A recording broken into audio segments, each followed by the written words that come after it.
Welcome back. You're now watching the political segment on The Weekend Show. President Bola Ahmed Tinubu has finally announced his nominee to be the next chairman of the Independent National Electoral Commission. The word independence is the first word when you hear about INEC. Most Nigerians have questioned the selection process of the INEC chairman and how does this affect the results of the elections. In a country where we had the 2023 elections, which was largely contested and in some cases some people called it controversial because of how long drawn out it was in the courts and also with faults from the IREV portal, which INEC had promised would work, especially after being given a huge budget to make this happen. Now, Professor Joash Amupitan, Deputy Vice Chancellor of University of Jos, a legal practitioner and a senior advocate of Nigeria, has been nominated. How much cleaning up does he have to do? How much confidence do the people have in the system? And how does this affect the next couple of elections we will be having in Nigeria? Joining me to have this exclusive conversation, joining us, we have the National Secretary of the CUPP, Chief Peter Ameh, returning on the show. Welcome back on The Weekend Show, sir. Peter Ameh, I saw you nod your head at some point. I saw you shake your head at some point. I'll start with the first question. What do you think about President Bola Ahmed Tinubu appointing or nominating Professor Joash Amupitan as the INEC chairman? And do you think the one person as a leader is capable of restoring the confidence and perception of Nigerians in the commission? For me, a lot has been said, and Professor George Amopitam is coming with a very impressive credentials. You know, somebody who have practiced law, you know, written books about it, lecture about laws, and you know, I watched some of his video about the power of immunity in our constitution. And for me, I think. I want to give him benefit of a doubt, you know, coming from a backdrop of a battered image for the commission, a backdrop against the legitimacy that the commission currently does not enjoy in the eyes of the public. The perception of INEC, when you look at Nigerians and what Nigerians feel today, is that INEC is just even worse than rubber stamp, that INEC is actually there to serve the interest of those who are in power. Whether it is APC that takes power or somebody else takes power. Whereas the intention behind INEC formation was for INEC to be insulated from any external, you know, interference. If you look at section 158 of section 1, section 0 to section 2.3, you discover that it was supposed to be insulated, and these provisions continuously was made when you look at the opportunity for INEC to get its money from direct light charge in section 81 of section 3. So if you look at all this combination of what the framers of our constitution did, was to be able to give INEC the opportunity to define a course for our people and organize elections that will not only be transparent, but you know, they can be held accountable for the decisions that they have taken. But what we have seen over the years and in the past period of time is that staff and members of INEC who have been deployed for election, like what happened in Ogun, where the embarrassment was just too much, when the ID card of those who went to conduct election on behalf of INEC was filmed in public and even in Kaduna, and the money they collected was you know, put in outside. And INEC, you know, INEC is overburdened in a lot of ways. So I think Josh Amobutan coming with such level of unprecedented legal history, you know, participation in legal education and also, you know, participating in judicial processes, should be able to look at Justice Iwe Electoral Reform Panel of 2008 with you know, the recommendations, because if as far back as 2008, such level of recommendations should be made in order to safeguard, you know, and give INEC the needed independence and the capacity to conduct election. Because you talked in your opening monologue that you talked about the independent attached to the Electoral Commission.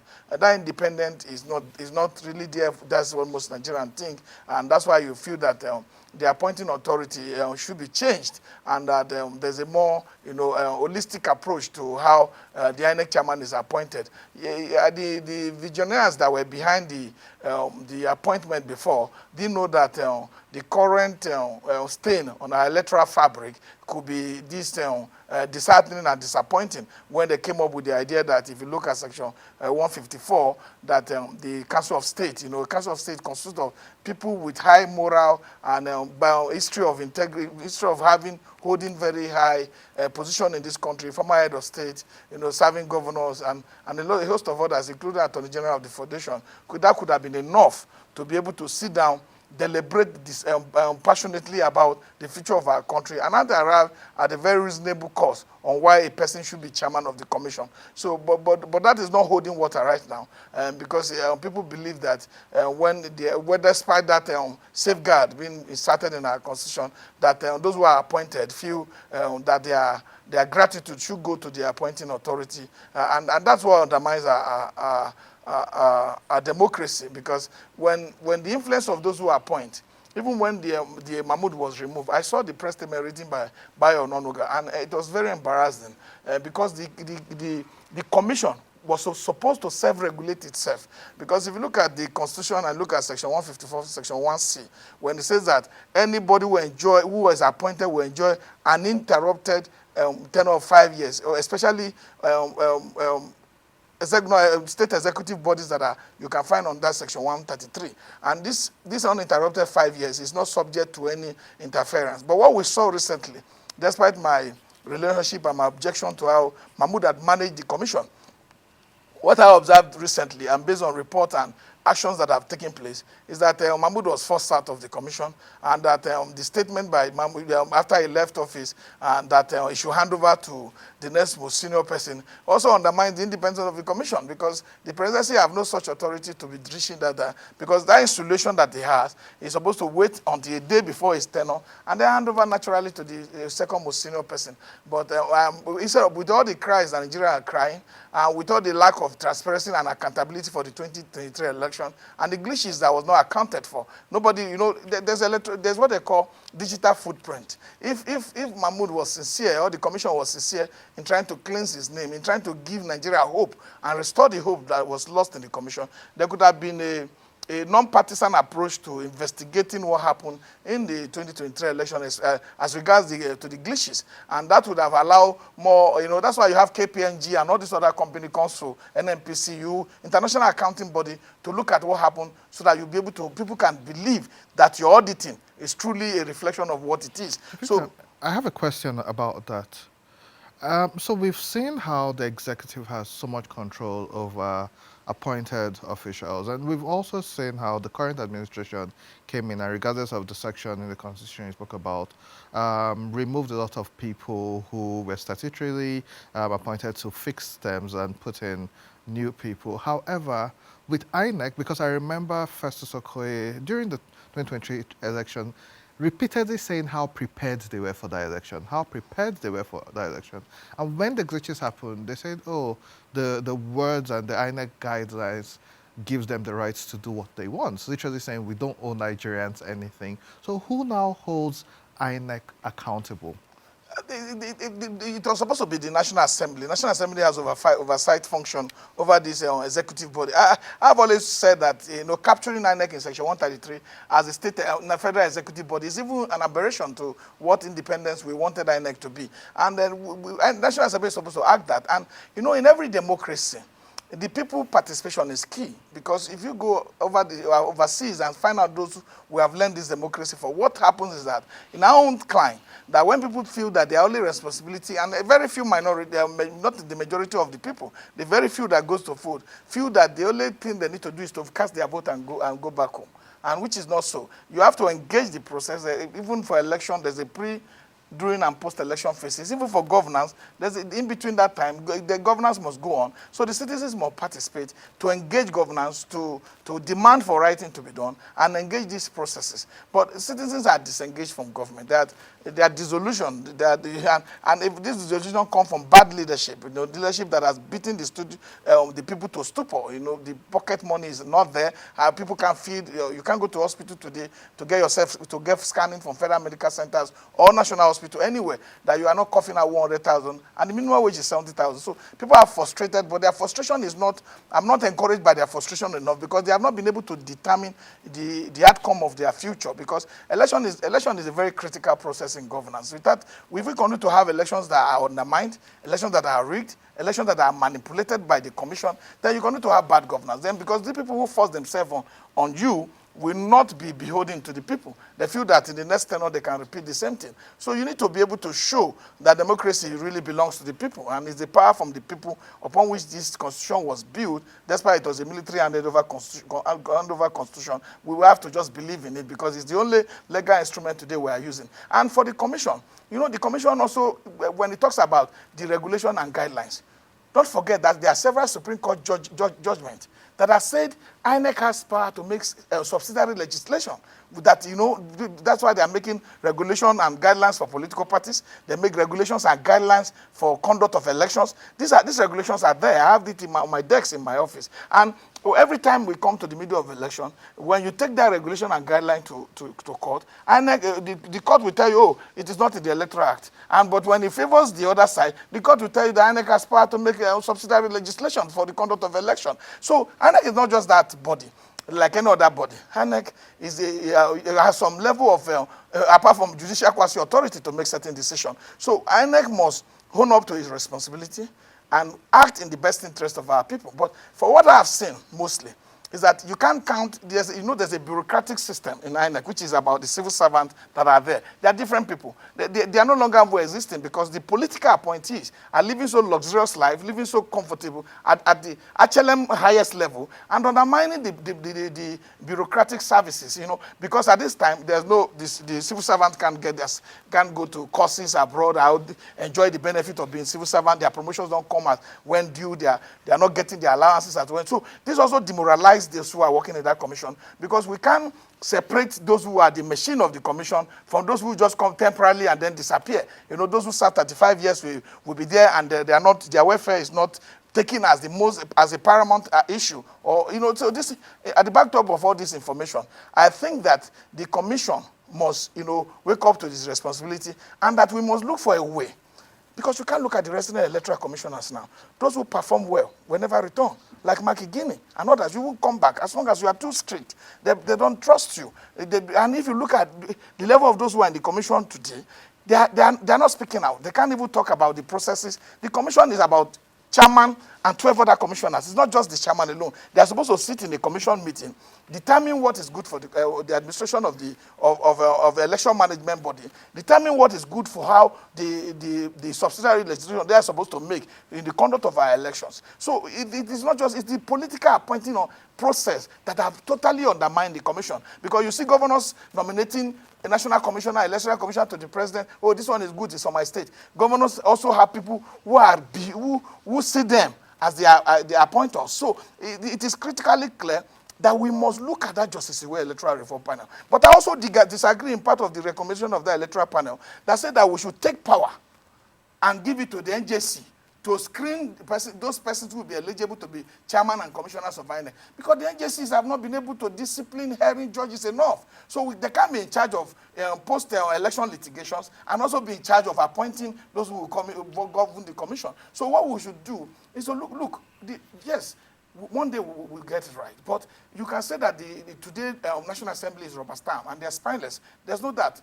Nigerians are seeing the obvious. A very few percentage, or maybe 2-3% of them are actually very courageous. But that cannot, you know, those who are not courageous, those who are spineless, have overwhelmed those who have that courage to do that. So we need to look at how the 360 House of Reps, the 109 senators, can sit in the joint sittings and then receive nominations from Nigerians, screen it down to maybe 3, and then go ahead to have a joint sitting on how the INEC chairman I and the want to highlight something you just said about some of the good resident electoral commissioners don't get returned. Well, we've seen the resident electoral commissioner from who now became a minister and is now an acting chairman of the APC. Does this imply that this was some reward system or a barter agreement, or what's in line with what you're saying? I've been in politics for a while. He's my friend. I respect a lot of his views, and that's why I agreed to come when I heard he was coming, because he's a very straightforward man. So what I'm telling you You cannot take it away. When the man was arrested in the Electoral Commission, I was speaking to politicians. And when he left, he didn't even go to any party to try. We run a multi-party democracy, for instance. We don't have a one party. Today we have 19 political parties registered, and more is coming. But he went straight to the government, party. So we are not telling you that somebody want to, participate in the democracy and say, oh, Section 40, give me the freedom of association. That freedom of association should not be seen. People should not perceive it that you have undermined your integrity, you have undermined the principles that govern that freedom. So these are clear issues, and you find out that I see some of the resident electoral commissioners, for some of the directors, they come to TV to talk. I don't believe people when they are in office and cannot do what is right for the people, and then post-office period, they start to talk as if they're active. I don't believe those people. So I see some of the resident electoral commissioners, I don't want to mention, I saw them on television talking about how INEC appointment must change. You benefited from the process. You should have spoken up while you are in the commission. So the commission today does not have institutional memory. The commission today cannot have a balanced system, and we must be able to help the commission to insulate it properly from this external interference. It's not no longer external interference, it is external aggressors who are bent on anything to cripple the commission from having Chief, I have one last question for you before I come back to the Minister. You have been at the head of a coalition, the CUPP, and a big problem we have in Nigeria is public perception. Almost no institution is trusted anymore. Now, the same way we've seen in different places, people wait for the highest bidder, the money is being shared, the money is being collected in preparation of 2027. Most people are of the opinion that even with coalitions, they wait till the last minute and then endorse the highest bidder. You have been in this position. Do you think coalitions work, or do they just wait for the highest bidder at the end of the day, just like how we're talking about other institutions as well now? Coalition itself is not a means to an end. Coalition itself, if not properly situated within candidates that have public appeal, candidates that have public acceptance, that are well spread, it will just be an exercise in futility. You look at the statistics. You look at where this candidate stand a chance. What percentage of vote can it bring? Because you need spread. You need to win two-thirds. You need to win certain level of vote, majority of vote cast. How do you get majority of vote cast? How do you get people to, the energy of the Nigerian? Today, the Nigerian population is mostly youth-driven. About 60% of it is youth-energetic population. So the perception of how elections were run in 2003, in 2007, when majority were older people that always talk about structure. Do you have structure? That had collapsed. You can see it obviously in 2023 election when Peter Obi contested under Labour Party. It collapsed because I've been in this system. I've not just been national secretary. I've been national chairman of a political party, a two-time national secretary of IPAC, a two-time national chairman of IPAC. So I've known the system for quite a while, and it's been so difficult to get people to come to the ballot. I ran for president in 2019. You know where I scored 22,000 votes. You can bring people to the ballot, but Nigerians don't really feel, they were really bamboozled by those slang, you don't have structure. So they always gravitate into those who they feel have structure. They don't want to say they don't want to waste your vote. Your vote is not wasted. Wherever you put your vote, it is where your aspiration and interest is covered. So that perception, that design has really undermined our system. So now what people did in 2023 was to say, okay, let's put our vote where we believe it will work. And you look at it, the structures became dismantled. They were gasping for air. You could see parties with governors, parties with House of Rep members. They couldn't run. The Nigerian citizens, the Nigerian electorate demystified all those statements, all those structural statements that was being put in place, and said, no, where are the structures? So every voter must know the strength of his PVC, of his voter's card. And as soon as our voters start to realize that their voter card is ultimate, they will start to now have changes to this government. Because you cannot tell me that vote is not important. And yes, they're loading money in trucks and trying to buy it. So because it's so important, that's why they are trying to buy it. And I would deviate a little bit. I'm pleased with Nigeria. I've been in this struggle for a long time. It's very emotional for me. I don't think you should take money from them. If you're taking money from them, we should to go and take money. We should join them. We should be on your side. So don't take the money. For 4 years you suffered. For 4 years you have not seen anything to eat. They're taking money. They're flying private jet. They're buying Escalade. They're buying yachts. They're building new government houses. Why do you want to now they've increased your tariff on the data, they've increased your tariff for like this band A. I live in band A, I can't breathe with band A. You understand? So it's dangerous. You put 72 units, and you are running around with your children off in light everywhere. So what society are we surviving in? I need to bring so Minister we need to get in Nigerians for his not final to take money comments. and go and cast vote for a candidate of their choice. Can you, your charge for 2027? For me, it's about governance should be about enterprise. Those who can be able to manage public resources with frugality, with discipline, with the capacity to be fair to everyone. Because today you've mentioned the advantage that the Lagos boys are enjoying. So I have seen that there must be some level of carrying everyone along, creating balance, and not making other people feel like second fiddle in their own country, like what has happened to the people of the North Central, the Middle Belt. So it is clear that we need somebody that can do that. And for me, everybody knows my stance. I'm not supporting too many candidates. The person I support has always been Peter Obi, and I remain on his side because I know he has the capacity to do what he needs to do. Thank you very much, Chief Peter Ameh, for always joining us, and I know we'll see you soon.